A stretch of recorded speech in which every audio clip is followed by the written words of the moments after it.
Welcome back to my channel, Adventures in America. If you are new to my channel, my name is Jocelyn, and for today's topic, I'm going to discuss how to use the Onehealthpass as a requirement of your travel in the Philippines.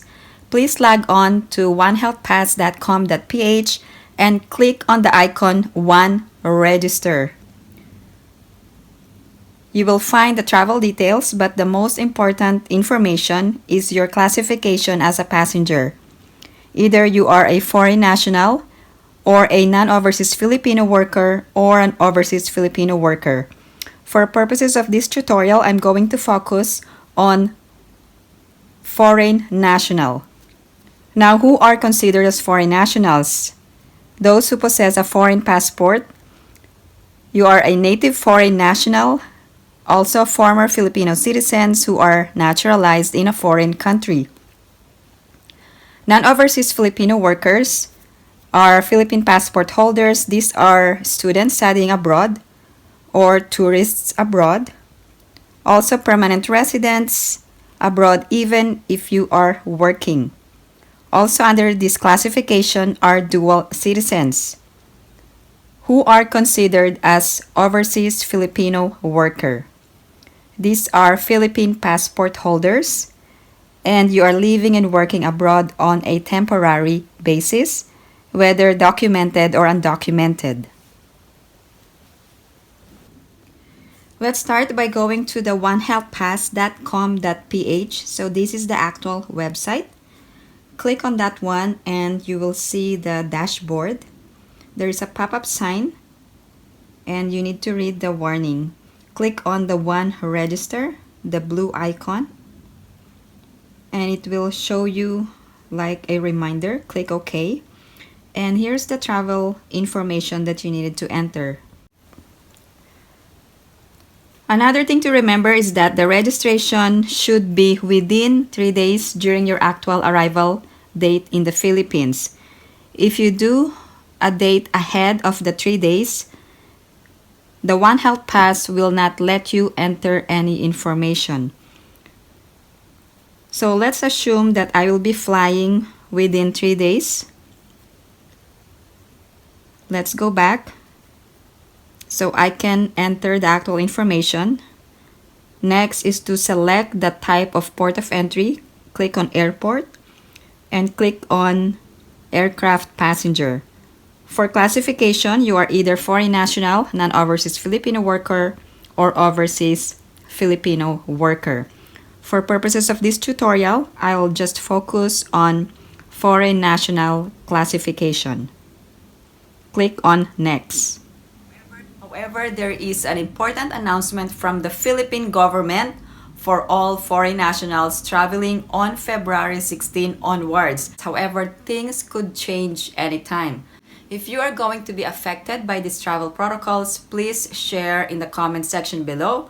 There will be a new entry requirement for foreign nationals, including former Filipino citizens. Foreign nationals allowed to enter the country shall be subject to the following additional protocols. You must be fully vaccinated as a requirement of your entry. Let's move on. Click on Next, and it will show you the next page, the Health Declaration Registration Platform. All information with the red asterisk above the information needs to be filled out. Let's go through the information: personal details, residence details, travel details. Also, vaccine information for foreign nationals, countries traveled, exposure history, clinical information, data privacy, and affidavit of undertaking. So let's move on to the personal profile information first. Let's go to the personal profile. Enter your last name, your first name, your middle name, and then it will be easier for the birth date to enter the month, the day, and the year. Make sure that you only enter correct information. And then select male or female and the civil status. Let's say married, and your nationality. If you're a foreign national or an American, just find the American. And PhilHealth number, just click on or just enter not applicable or NA. Enter your passport number. Also, another important information is your local Philippine phone number. It could be a cell phone number.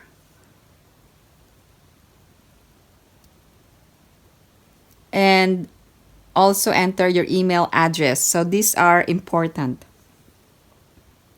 For local Philippine number, you can also enter your cell phone number in the Philippines or your family member.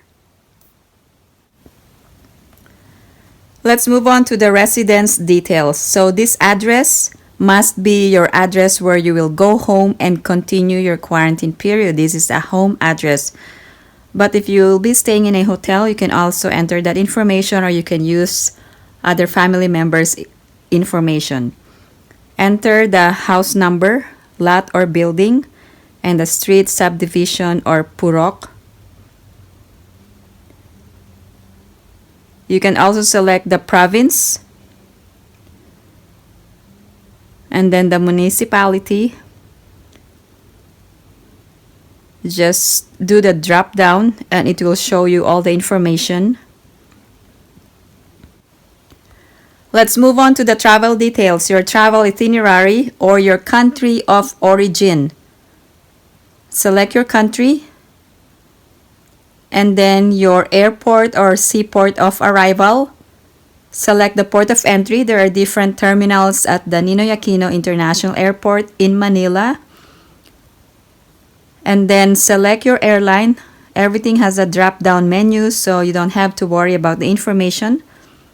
Select the flight number, your date of departure, also your date of arrival in the Philippines.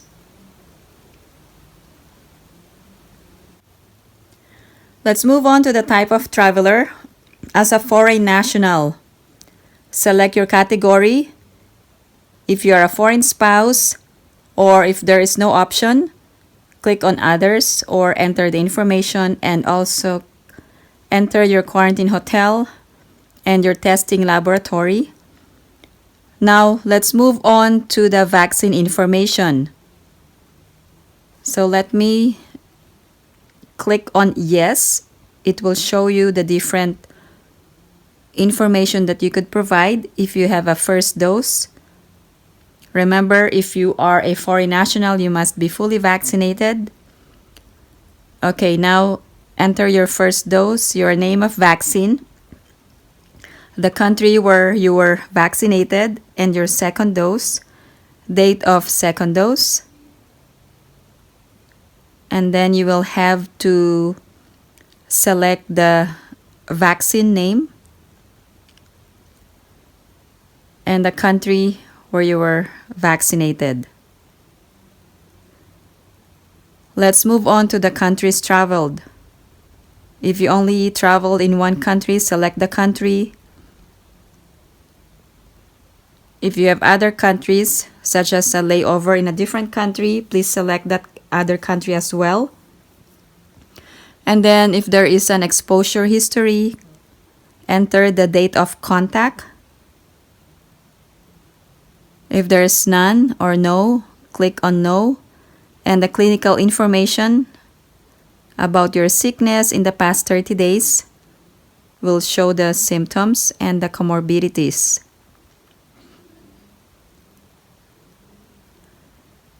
Okay, you can enter no. And then if you're pregnant, you can enter yes or no. If not, make sure to read the affidavit of undertaking. Click on the check mark if done. And then enter the CAPTCHA security and then hit submit. Prior to departure, There are several steps. First, of course, you must fill out the Onehealthpass registration a few days before travel and get the transaction number. For step 2, you must pre-book a hotel for non-overseas Filipino workers and foreign nationals. For OFWs, you will be sponsored and everything is paid for by OWA. For step 3, you must update the Onehealthpass registration with electronic health declaration form checklist the day before or on the day of travel and acquire the QR code, print or screenshot your QR code. Of course, the first step is to present your Onehealthpass QR code to the Bureau of Quarantine personnel for verification and apply for shortened quarantine hotel if applicable. Step 2 is to present the Onehealthpass for arrival and hotel assignment. Now, step 3 is you needed to proceed to the Bureau of Immigration for arrival clearance, baggage claim, and customs inspection. Step 4 is to take the accredited transport service for all non-overseas Filipino workers and foreigners or foreign nationals. A Philippine airline passenger, here are the requirements. After registering for the Onehealthpass, passengers will be provided with a QR code which will contain the payment link. So the same payment link will also be sent via the registered email address, and you must book the early testing option through the prepayment link, and passengers may opt to book only until the day of their arrival. Strictly pre-booked and prepaid passengers will be entertained. No phone bookings and on-site payment are accepted. Limited slots are available. Early swab testing option will automatically close once maximum number of booking is reached. If you are required to pay the testing fee for your flight, the testing fee in Manila via the DOH accredited partner Detoxicare is at 2,500 pesos. There is an expedited early swab test under Detoxicare Molecular Diagnostics. If you recently traveled in the Philippines or the US, please share your travel experience below and let me know your thoughts regarding the travel restrictions. Thank you guys for supporting my channel, and if you have any other questions or comments, please post them down below and I will get back to you as soon as I can. Thank you guys for supporting my channel. I hope everyone is staying safe and have a great day.